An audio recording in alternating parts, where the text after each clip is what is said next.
Episode 61, ending cerita. Bagaimana Hanum tidak terpukul? Biksum adalah orang yang sangat berjasa di dalam hidupnya. Beliau yang menyelamatkan Bumil itu dari maut dengan mengorbankan nyawanya sendiri, sama seperti Pak Ari yang berusaha tenang mengendalikan mobil. Walaupun dia tahu nyawanya sedang terancam, namun bagi Pak Ari dan Biksum keselamatan Hanum serta sang babi adalah tugas utama bagi mereka. Mas, ini semua salah aku. Kalau bukan, karena aku, Biksum dan Pak Ari tidak akan seperti ini. Aku memang pembawa petaka bagi mereka. Aku tidak pantas selamat. Aku tidak pantas. Hikes. Penekanan di setiap kalimat yang diucapkan oleh Hanum membuat William sakit hati. Dia terpukul atas kejadian yang menimpa sang istri. Kematian Biksum dan Pak Ari telah membuat sang istri berhutang budi atas kebaikan mereka. Hanya saja William tidak sendirian. Orang tuanya selalu bersamanya untuk membantu menenangkan Hanum yang terus-menerus menyalahkan dirinya. Sudahlah, nak. Ini semua sudah takdir Tuhan. Kita tidak bisa mengubahnya. Terpenting kita harus bisa mengikhlaskan apa yang terjadi meski berat rasanya. Tidak lupa juga kita harus terus mendoakan semoga kebaikan Biksum dan Pak Ari bisa menyelamatkan mereka menuju surga. Atmaja tak tega melihat sang menantu diselimuti oleh kesedihan yang cukup membuat mentalnya terganggu. Dia paham apa yang dirasakan oleh Hanum, sehingga sang mertua pun tidak tahu harus berkata, apalagi selain memberikannya kekuatan. Sayang, dengarkan mama ya, kamu harus tahu satu hal. Kalau memang Biksum dan Pak Ari itu memilih menyelamatkanmu berarti mereka sangat menyayangi kamu, bukan berarti kamu yang menyebabkan mereka seperti ini. Tidak. Sayang, tidak. Mereka adalah malaikat Tuhan yang dikirim untuk melindungimu dari maut yang sudah digariskan di dalam takdirmu. Jadi, kamu tidak perlu menyalahkan dirimu sendiri. Oke. Valeria membungkukkan badannya memegang kedua pipi Hanum untuk dihadapkan ke wajahnya. Sang mertua tak kuasa menahan tangis melihat kondisi sang menantu, apalagi William yang tidak pernah menangis sampai meneteskan air mata. Sang suami sudah tidak bisa berkata apa-apa setelah menyaksikan kondisi istrinya. Percayalah, sayang, Tuhan telah merencanakan semua ini. Kita tidak perlu merasa bersalah. Meskipun Biksum dan Pak Ari telah berjasa padamu, kita tetap harus ingat. Tanpa campur tangan Tuhan semua ini tidak akan terjadi. Ini bukan salahmu, tapi salah orang yang sudah berniat jahat pada kalian. Kamu tenang saja. Suamimu pasti akan menemukan siapa dalang di balik semua musibah ini. Pokoknya kamu harus kuat. Ingat, sayang.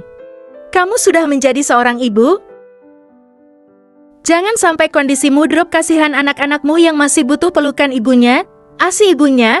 Bagaimana jika dia tidak ingin minum susu apapun selain dari Murham? Apakah kamu bisa bayangkan betapa tersiksanya anakmu saat kehausan, namun tidak bisa merasakannya? Nasihat yang Valeria berikan terhadap Hanum perlahan membuatnya tenang. William merubah posisinya, berjongkok di hadapan sang istri sambil menghapus air matanya. Udah ya, nangisnya. Tidak baik menyambut kepulangan Biksum dan Pak Ari seperti ini. Mereka pasti sedih banget melihat kondisimu yang sekarang. Jadi aku mohon bersabarlah. Ikhlaskan semua yang sudah terjadi. Aku janji sama kamu, aku akan temukan siapa dalang di balik semua ini. Setelah itu kita akan tahu apa tujuan dia ingin melakukan hal jahat padamu juga anak kita. Intinya kamu harus kuat, karena di rumah sudah ada malaikat kecil yang telah merindukan pelukan ibunya sambil tersenyum, bukan menangis. Tangan William menghapus semua sisa air mata Hanum, lalu mencium keningnya sekilas dan memeluk erat untuk memberikan kekuatan pada sang istri. Hanum hanya bisa sesegukan, mencoba menetralkan perasaan yang sedang campur aduk tidak karuan. Satu sisi dia merasa bersalah dan berhutang budi.